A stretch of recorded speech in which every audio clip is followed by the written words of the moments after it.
Camera phone లో పెడుతున్నాం. నిన్న రాత్రి దాదాపు 9 గంటల సమయంలో మా ఇంటి దగ్గర మా మెయిడ్ కు నోటీస్ ఇచ్చి వెళ్లారు. నేను ఆ సమయంలో సిద్దిపేట నియోజకవర్గంలో నా ప్రజలతో వివిధ కార్యక్రమాల్లో పాల్గొన్నాను. అయితే నిన్న రాత్రి 9ంటికి నోటీస్ ఇచ్చి ఉదయాన్నే 11 గంటలకు రమ్మన్నారు.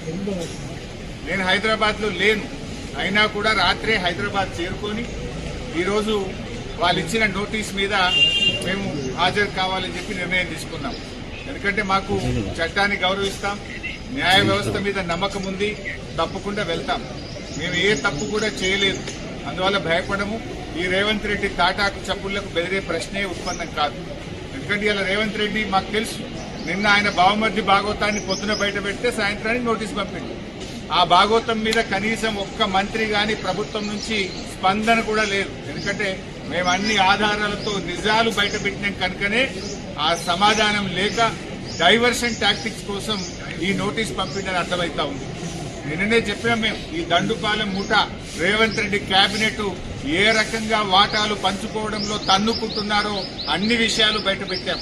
అంటే రాబోయేటువంటి మున్సిపల్ ఎన్నికల ముందు వీళ్ళ అవినీతి బయటపడుతుందని, వీళ్ళ అవినీతి బట్టబయలవుతుందని, వీళ్ళ బండారం బయటపడ్డదని ఒక డైవర్షన్ టాక్టిక్స్ కు ఇవాళ రేవంత్ రెడ్డి గారు మాకు నోటీస్ ఇచ్చారు. సరే, ఈ నోటీసులు మాకు కొత్త కాదు. తెలంగాణ ఉద్యమంలో ఆనాటి సమైక్యవాద ప్రభుత్వాలు ఎన్ని కేసులు పెట్టినా, ఎన్ని మా మీద రకరకాల ఇబ్బందులు పెట్టినా కేసీఆర్ గారి నాయకత్వంలో మేము పోరాడినటువంటి ఒక కార్యకర్తలం, ఉద్యమకారులం. ఆ గత సమైక్యవాదులనే అనేక సార్లు మమ్మల్ని అరెస్ట్ చేశారు, అనేక వందల కేసులు పెట్టినారు. ఆ రోజే మేము భయపడలేము. ఇవాళ నువ్వు ఎందుకు నోటీస్ ఇచ్చినావు నాకు? మేము ఏమడిగినాం? నీ 6 గ్యారెంటీల సంగతి ఏంది అని అడిగినాం. నువ్వు బాండ్ పేపర్ మీద రాసిచ్చిన మహిళలకు మహాలక్ష్మి 2500 ఎప్పుడు ఇస్తావు అని అడుగుతా ఉన్నాం. నువ్వు అవ్వ తాతలకు 4000 పెన్షన్ ఎప్పుడు ఇస్తావు అని అడుగుతా ఉన్నాం. నీ యొక్క అక్రమాలు, నీ బొగ్గు కుంభకోణము, నీ పవర్ కుంభకోణము, నీ హిల్ టీపీ ఇండస్ట్రీస్ కుంభకోణము, నీ భూ కుంభకోణాలు అసెంబ్లీ వేదికగా, ప్రజావేదికగా ఎప్పటికప్పుడు నిన్ను ప్రశ్నిస్తా ఉన్నాం. సో నీ కుంభకోణాలు బయటపడుతున్నాయి. నీ వాటాల పంచాయతీలు స్వయంగా మంత్రులే ఒకరి మీద ఒకరు బయట పెట్టుకుంటుంటే నీ పరువు పోతుందని, నీ వాటాల విషయం ప్రజలకు అర్థమవుతుందని డైవర్షన్ కోసం ఈ నోటీసులు ఇస్తున్నావు. మాకు తెలియదా? ఇవాళ కృష్ణా నీళ్లను ఆంధ్రాకి అప్పచెప్తున్నావు. అదేవిధంగా గోదావరి నీళ్లను ఇవాళ హలో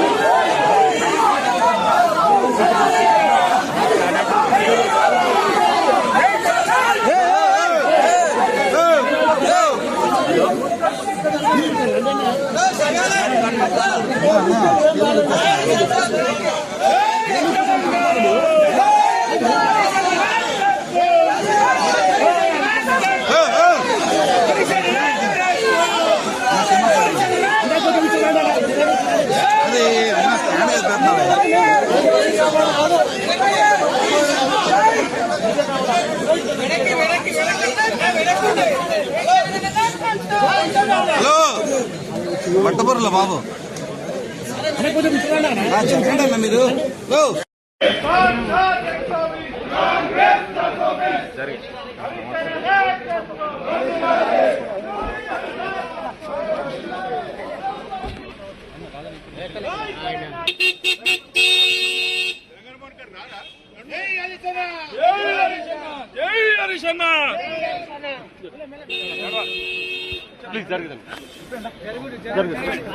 జరగండి.